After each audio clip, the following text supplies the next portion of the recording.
For the past 8 months, we've watched as people all over the world adjust to life with the novel coronavirus.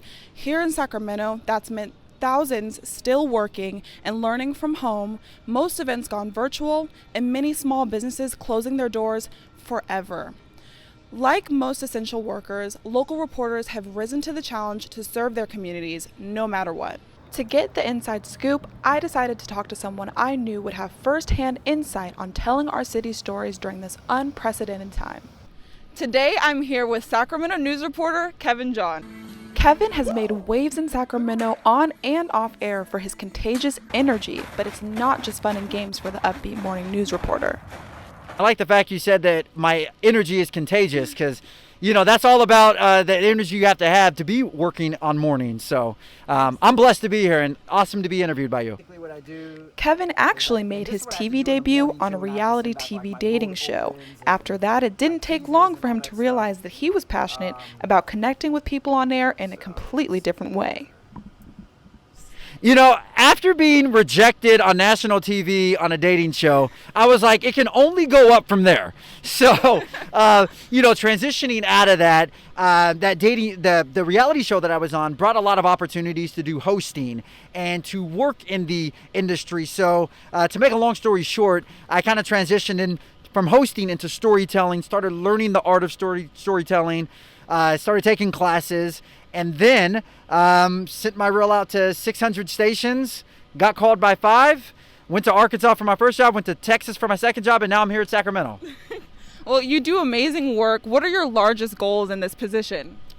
I think one of my main goals in this position actually has nothing at all to do with being in broadcasting. I always go by this quote, we're blessed to be a blessing. So one of the nice things about being in this kind of position that I'm in is the fact that I can mentor and help out up and coming superstars like yourself.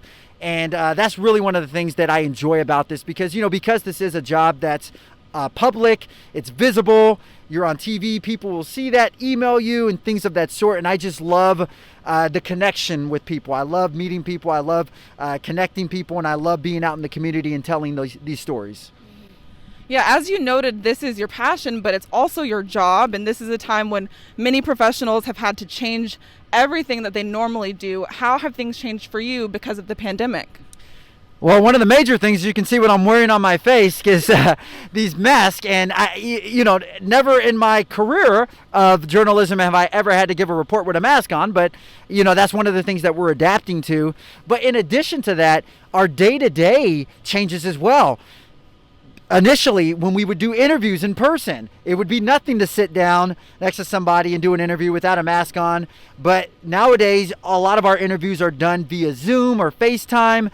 They're done virtually in order to abide by social distancing and some of those guidelines. So I would say with the pandemic, our jobs obviously have not stopped. If anything, I would say journalism is more important now throughout a pandemic because people are always looking for facts and for truth and for hope in this unprecedented time. But I will say the day-to-day, you can't interact with people. I was just saying before how I'm such a people person. Unfortunately, I don't get those opportunities now because of the pandemic, and just getting interviews and gathering content has changed because of the pandemic as well. So we've definitely learned flexibility throughout this. Yeah, this is a time where our community needs so much information, but sometimes they might just need uplifting and fun. How does that influence your story selection? Well, it's interesting you say that. When I initially came to the morning show, I was kind of the lifestyle, upbeat, happy host that woke people up with and gave them hope in the morning, which I still do sometimes. Kind of more on the harder news beat now. But anyway, one of the reasons why I enjoy doing that is because in these times, people do want to wake up with something, to feel happy for. People want to wake up and feel inspired and want to have a smile on their face and just want to feel inspired and motivated to do something. So that's what I enjoy about this is throughout the pandemic, the news has been heavy. It's been heavy with a lot of hard stories, not just with the pandemic, but with the protests we saw over the summer. And there's just a lot of heavy news that people have to wake up and see every morning. So that really inspired me to start doing lighter content, to give people hope, to give people inspiration, and to make people understand, look, we're going to get through this together. So might as well smile and laugh while we get through this together. Amen to that. Can you recall maybe one story since the pandemic started that really impacted you? That is a darn good question. And let me think. I've done so many since this pandemic has started. Gosh, Lee. You know what? I'll say this. In El Dorado Hills, they built something called the Positivity Wall. Wow. And it was just a positivity wall that the city there, the Chamber of Commerce there built. And essentially what it was a wall for people to come write on a Post-it note, just a positive message, something positive, something inspirational, and they would write on the Post-it note and put it on the wall. And they left materials out there, Post-it notes, pens, papers, for anyone to do that. And I went out there and I did a story on the positivity wall, and it got just a lot of good feedback from viewers because it was awesome. I even read some of the Post-it notes that were on the positivity wall. So it's stories like that and just things like that that really shows the community rallying together and unifying throughout this difficult time. You know, I think that really ties into my final question, but what's one thing that you think you'll take away from this time when we return to business as usual? That I am not a fan of wearing masks.